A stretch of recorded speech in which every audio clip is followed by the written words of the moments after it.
नमस्कार। आज हमारे पास टर्बो टाइम्स प्लस का एक ऐसा जिसने मुझे सच में सोचने पर मजबूर कर दिया। ये बिहार के बारे में है। और जब हम बिहार के बारे में सोचते हैं ना, तो अक्सर हमारे दिमाग में राजनीति, पलायन या मजदूरी जैसी तस्वीरें आती हैं। बिल्कुल। लेकिन एक अलग ही कहानी की तरफ इशारा करता है, एक भूली हुई कहानी। हाँ। एक ऐसा वक्त जब बिहार का नाम देश के सबसे बड़े औद्योगिक राज्यों में लिया जाता था। यही तो वो बात है जिसने मुझे चौंका दिया। जब मैंने ये पढ़ा कि आज़ादी से पहले बिहार भारत के टॉप 5 औद्योगिक राज्यों में था, तो मुझे यकीन ही नहीं हुआ। चीनी, जूट, स्टील। हाँ, बड़े बड़े कारखाने। आज की तस्वीर से ये कितना अलग है।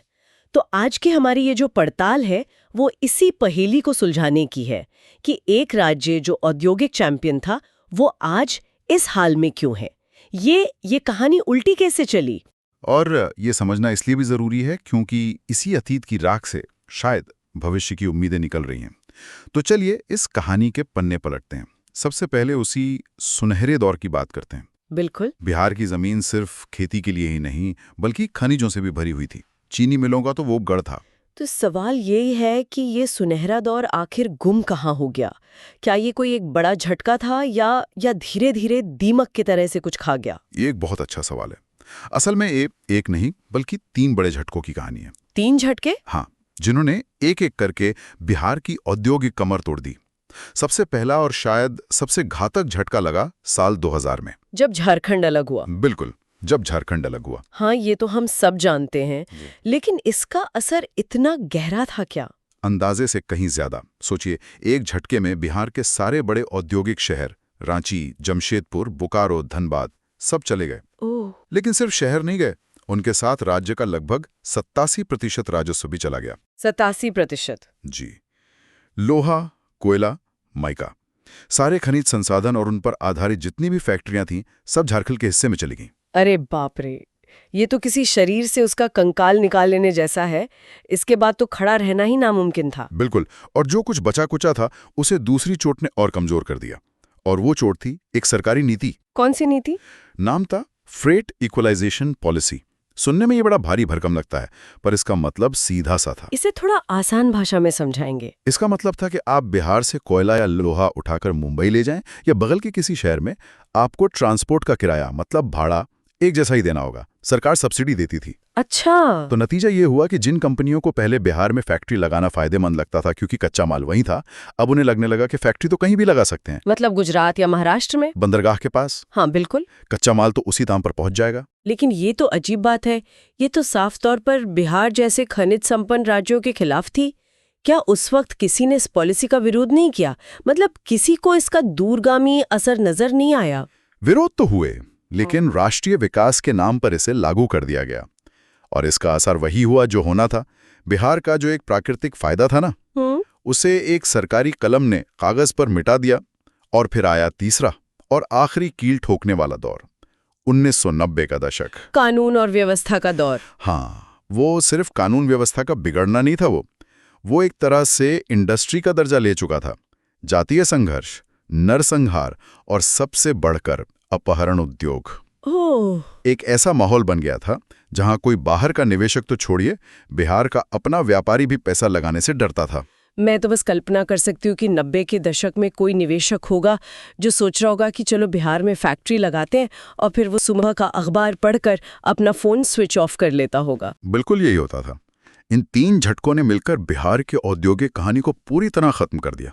और जब फैक्ट्रियों में ताले लगते ना, हाँ, तो उसका असर सिर्फ अर्थव्यवस्था पर नहीं, लोगों पर भी पड़ता है। हाँ, समाज पर पड़ता है। जमींदारी प्रथा की विरासत ने समाज को पहले से ही 2 हिस्सों में बांट रखा था।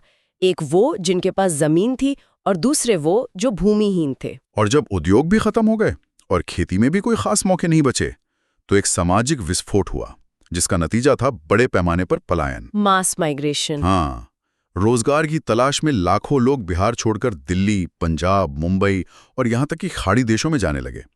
ये बिहार की सबसे बड़ी त्रासदियों में से एक बन गया। और इसी खालीपन में एक बहुत ही अजीब सा मॉडल पनपा, ठेकेदार इकोनॉमी कहता है। ये सुनने में ही बड़ा दिलचस्प लगता है। ये बिहार की आर्थिक कहानी का एक अहम लेकिन चिंताजनक अध्याय है। हुआ ये कि जब उद्योग नहीं थे तो सरकार ने पैसा खर्च करना शुरू किया सड़कों और बिल्डिंगों पर। कंस्ट्रक्शन में। हाँ, राज्य के बजट का एक बहुत बड़ा हिस्सा, करीब 30,000 करोड़ रुपए, इन सरकारी ठेकों पर खर्च होता है, जबकि उद्योग के लिए आवंटन सिर्फ 1% के आसपास रहता है। तो मतलब एक ऐसा वर्ग तैयार हो गया जिसके पास पैसा तो आया, लेकिन वो पैसा किसी फैक्ट्री या स्थायी रोजगार बनाने में नहीं लगा। वो पैसा सरकारी ठेकों से आया। अच्छा। बिल्कुल, ये सिर्फ पैसों का बंटवारा नहीं था, ये एक मानसिकता का बनना था। सफलता का पैमाना फैक्ट्री लगाना नहीं, सरकारी ठेका लेना बन गया। इसने उद्यमिता की उस सोच को ही हाशिए पर धकेल दिया। ये तो काफी निराशाजनक तस्वीर है।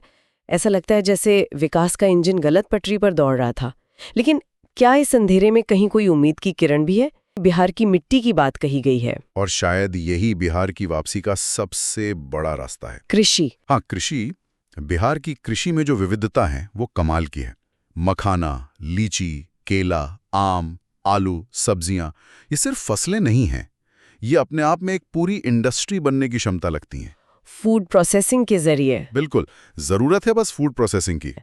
जैसे मुजफ्फरपुर का बैग क्लस्टर, जो देश का सबसे बड़ा क्लस्टर बन रहा है, या खगड़िया का कोई युवा जो मखाना का स्टार्टअप चला रहा है। ये छोटी छोटी कहानियां बड़े बदलाव का संकेत है। ये उदाहरण बहुत जरूरी है, बहुत जरूरी, क्योंकि ये दिखाते हैं कि अब लोग बड़े स्टील प्लांट का इंतजार नहीं कर रहे हैं। सही बात है। लोग स्थानीय स्तर पर जो उपलब्ध है उसी से कुछ नया बना रहे हैं। लेकिन यहाँ एक पर भी है, ये सब करना किसानों के लिए आसान नहीं है। सही बात है।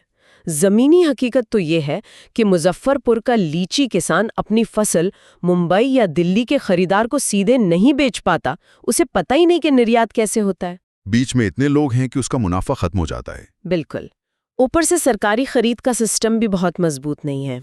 सोचिए अगर इसका एक सीधा सा समाधान निकाला जाए। हाँ। अगर सरकार स्कूलों के मिड डे मील में ही स्थानीय फल और सब्जियां खरीदने लगे तो। अरे वाह।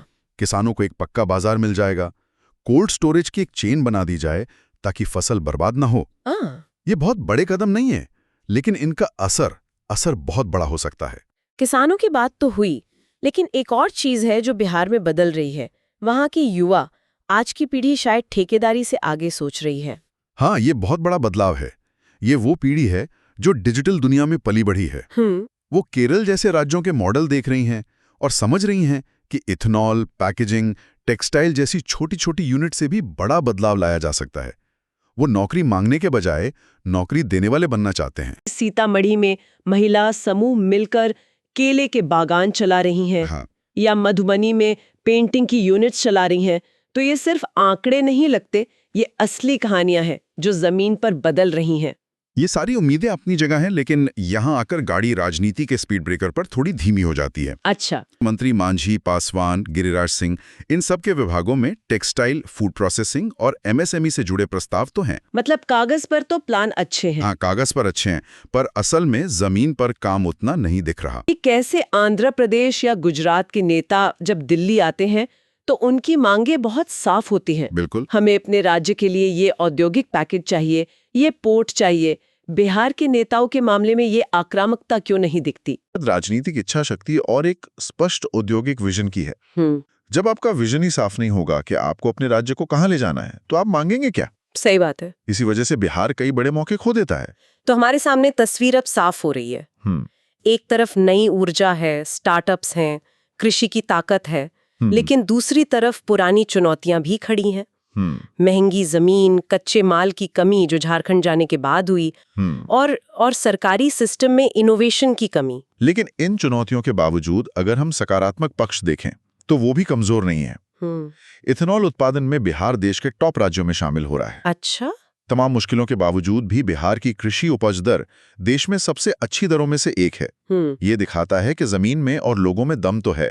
बिहार का भविष्य एमएसएमई यानी छोटे और मंझुले उद्योग, फूड प्रोसेसिंग और कृषि आधारित बिजनेस में है। एक नया मॉडल, एक नया, ज्यादा जमीनी और टिकाऊ मॉडल। तो कुल मिलाकर ये कहानी है एक ऐसे राज्य की जो अपनी औद्योगिक विरासत के खंडहरों पर एक नई इमारत खड़ी करने की कोशिश कर रहा है। ये इमारत शायद पहले जितनी भव्य ना हो, लेकिन इसकी नींव अपनी मिट्टी और अपने लोगों की मेहनत से बनी है। बिल्कुल। बिहार आज एक बहुत ही दिलचस्प मोड़ पर खड़ा है। सवाल यह है कि क्या वो अतीत की गलतियों से सीखकर वर्तमान के इन छोटे छोटे अवसरों को एक बड़ी कामयाबी में बदल पाएगा? रास्ता लंबा और मुश्किल है, पर दिशा सही नजर आ रही है। और हम आज की इस चर्चा को श्रोताओं के लिए एक सवाल के साथ छोड़ जाते हैं। बिहार की औद्योगिक सफलता की असली चाबी क्या केवल सरकार की नीतियों में छिपी है, या इसका जवाब समाज की उस मानसिकता को बदलने में है जो दशकों से नौकरी को उद्यम से ऊपर रखती आई है? इसी विचार के साथ आज के लिए बस इतना ही। जल्द मिलेंगे कुछ और महत्वपूर्ण जानकारियों के विश्लेषण के साथ।